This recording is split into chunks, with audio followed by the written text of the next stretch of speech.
Hey everybody, over the last couple of months I've been introducing you to a lot of vigorous varieties of annual plants, and often when I've been referencing those I've also made comments about choosing the right size container or putting them into bigger pots, that type of thing. Today I want to show you exactly what I mean, and I'm going to start right here with this petunia. It is a Supertunia Picasso in purple, and when we potted this up probably about 3 weeks ago, the plant itself, it's one plant in here, was about this size, the size of this grass. I don't have any petunias to show you, but if you can imagine this being this petunia, it was about this size.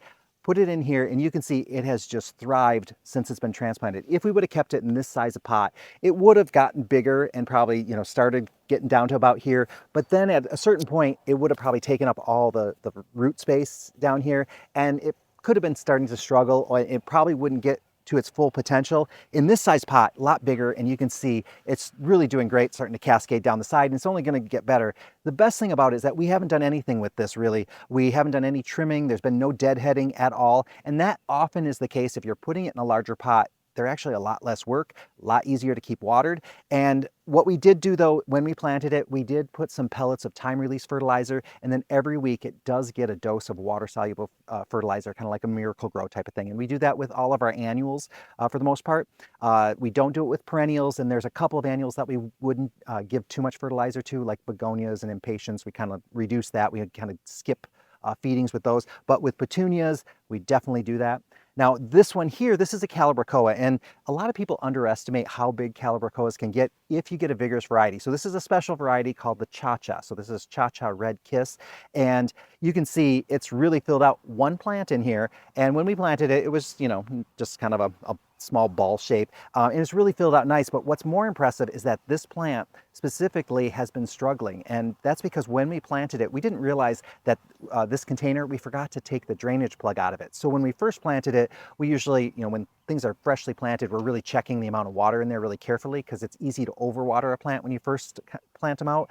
But then we must have kind of got a little lazy in checking them, and we were just giving it a little bit more water every day, and pretty soon this plant was absolutely drowning. And once we realized it, because it kind of wasn't producing more flowers, which is unusual because this plant should have almost twice as many flowers. If you look at kind of the fullest section, that's what the whole plant should look like, but it's just now starting to recover. I'm seeing lots of new buds on there.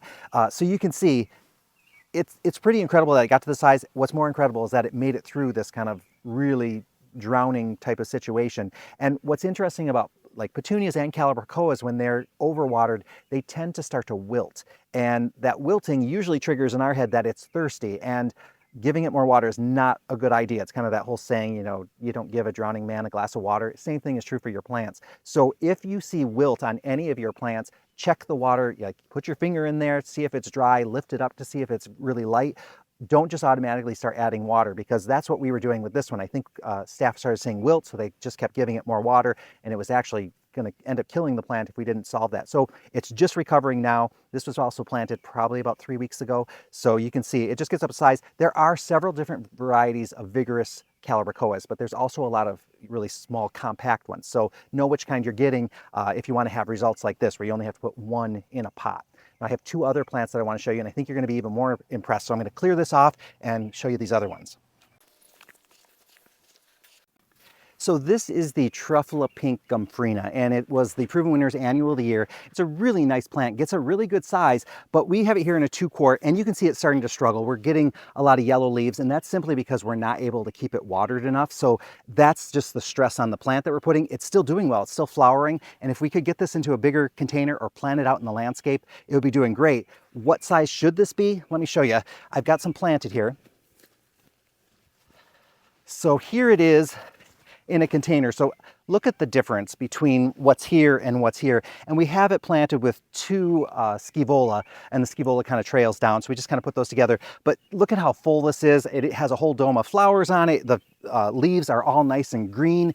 This is just what you got to think about. By putting it into this bigger container or by planting it into a flower bed, this plant can actually get to its full potential, and that's what we really want. So if I were to keep it in a little container like this, it's so-so. In here, it becomes very impressive. So keep that in mind. Bigger container, one plant right here. So this plant has this potential. Now I've got one more to show you. So this here is the Suncredible Helianthus. It's a branching, reblooming sunflower, and we have it here in a 2-quart.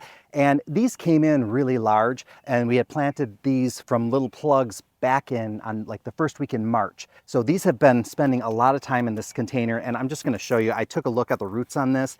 I mean, this thing, whatever nutrients it's getting, it's only able to get while that water's pouring through it, but because it's not holding much water. And the plant's doing pretty good. Fortunately, like the Helianthus tends to be a little bit more drought tolerant than some of the other ones, but this plant is not going to thrive in this size of container. And so quickly, probably right around the middle of April, we kind of upgraded these to a bigger pot. So we then ended up putting them into these gallon pots. So you can already see by increasing the pot size, we've kind of reached a much larger plant, and it's doing really great, but it doesn't end there. I have some planted in an even bigger container. Here you go. This is how big this plant gets. This is one Suncredible in this pot. It's absolutely astounding how large this can get if you give it enough room so that it can get the water and the nutrients that it needs. It's an incredible plant. I just love the fact that we can kind of look at the different sizes here and see like how that it's just the pot size is the only thing that's different between each of these, and just look how beautiful that one is. So very, very pleased with how these have done. Now to show you a couple other containers and how many plants are in each one. This is a Supertunia Silverberry, and there are 2 plants in a 14-inch container. This is a nice big long container, so it's able to take up lots of root room and just fill up and get to its maximum potential. Same thing with this one over here. This is a SuperCal Premium Purple Dawn along with the SuperCal Snowberry in a 14-inch hanging basket. Absolutely fills the pot, and that's 3 plants in there. And then over here, this is another Silverberry. This one is a 16-inch, and it's even bigger than the one that's in the 14-inch. So that 14-inch that I showed you isn't even reaching its maximum potential. This one is getting much closer to, I think, its maximum. It's just incredible that only 2 plants in that container can get that big. Blocking this doorway is one Mystic Illusion Dahlia. 1 plant, that's all that's in there. Absolutely incredible when you give it enough room.